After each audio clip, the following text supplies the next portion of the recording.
सास बहू की अनकही जंग। बहुत समय पहले की बात है। एक छोटे से गांव में एक परिवार रहता था। इस परिवार में 3 सदस्य थे।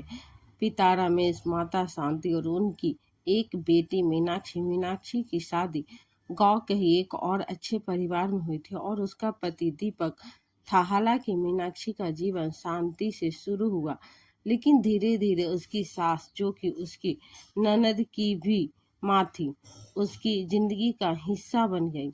शांति देवी, जो दीपक की माँ थी, एक सख्त और पारंपरिक महिला थी। उनका मानना था कि परिवार के सभी सदस्य उनके दिशा निर्देश के अनुसार चले। मीनाक्षी, जो एक स्वतंत्र और समझदार लड़की थी, धीरे धीरे सास के साथ अपने रिश्ते में एक खटास महसूस करने लगी।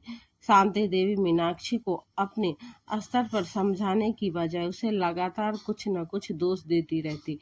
इस वजह से मीनाक्षी का मन भीतर खट्टा होने लगा। एक दिन मीनाक्षी ने दीपक से अपनी परेशानी शेयर की। दीपक, मुझे लगता है कि तुम्हारी मामू कभी भी अपनी बहू नहीं मानती। वह हमेशा मेरी हर बात में दखल देती है और घर के काम में भी मुझे कोई स्वायत्तता नहीं देती। दीपक ने समझाते हुए कहा, मीनाक्षी, माँ का प्यार और चिंता उनका तरीका है।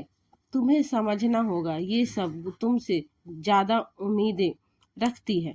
लेकिन मीनाक्षी को यह समझाना मुश्किल हो रहा था कि एक दिन शांति देवी ने मीनाक्षी को खाना बनाने में गलतियां निकालते हुए बहुत ताने दिए। मीनाक्षी का धैर्य टूट गया और उसने जवाब दिया, माँ, क्या आप हमेशा मेरे हर कदम पर आलोचना करेंगी? क्या मैं कभी सही नहीं हो सकती? यहाँ से उनकी अनबन और भी बढ़ने लगी।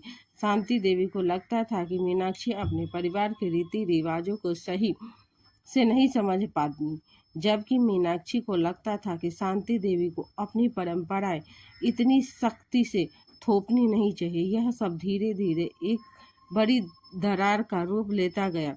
एक दिन मीनाक्षी को महसूस हुआ कि उसकी सास का रवैया केवल उसकी नहीं बल्कि पूरे परिवार की परिस्थितियों का परिणाम था।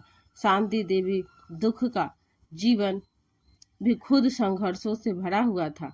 वे अपने जीवन में कई मुश्किलें देख चुकी थी और अब वे चाहती थी कि उनका बेटा और बहू उनके सिद्धांतों पर चले, ताकि परिवार में कभी कोई समस्या न हो। मीनाक्षी ने धीरे धीरे शांति देवी की बातों को समझने की कोशिश की और उनसे कुछ बातों पर समझौता किया। दूसरी तरफ शांति देवी को भी मीनाक्षी का दृष्टिकोण समझ आया। उन्होंने महसूस किया कि मीनाक्षी भी अपनी माँ बाप की तरह अपने परिवार के लिए चिंता करती है और उसे अपनी जगह बनाने का हक है। शांति देवी ने मीनाक्षी से एक दिन खुलकर बात की। मीनाक्षी, मैंने तुमसे जो भी कहा वह केवल इसीलिए था क्योंकि मैं तुम्हारा भला चाहती थी। मुझे उम्मीद है कि तुम हमारे परिवार की परंपराओं को समझेगी और उन्हें आगे बढ़ाओगी। मीनाक्षी ने उनका हाथ पकड़ा और कहा, मैं समझ सकती हूँ माँ, मैं भी चाहती हूँ कि हम दोनों का रिश्ता अच्छा रहे। इस बातचीत के बाद दोनों के बीच की दूरियां धीरे धीरे खत्म होने लगी। मीनाक्षी ने अपनी सास के साथ समय बिताना शुरू किया और शांति देवी ने भी मीनाक्षी को अपनी बातों में शामिल करना शुरू किया। एक दूसरे के दृष्टिकोण को समझने से दोनों के रिश्ते में गर्मी और प्रेम आ गया। समय के साथ मीनाक्षी और शांति देवी का रिश्ता और मजबूत हुआ। अब वे दोनों एक दूसरे की मदद करती और अपने अपने अनुभवों से एक दूसरे को सिखाती। दीपक ने भी देखा कि उनकी माँ और पत्नी के बीच की जो दरार थी वह अब प्यार और समझदारी के समझ के साथ भर गई है। परिवार में शांति और समृद्धि लौट आई। आखिरकार सास और बहू ने एक दूसरे के बीच जो दीवारें थी उसे ढहा दिया और दोनों ने एक नए रिश्ते की शुरुआत की। यह सास बहू की कहानी एक मिसाल बन गई कि रिश्ते सिर्फ समझ, सम्मान और बातचीत से मजबूत हो सकती है, ना कि सिर्फ उम्मीदों और कड़वाहट से।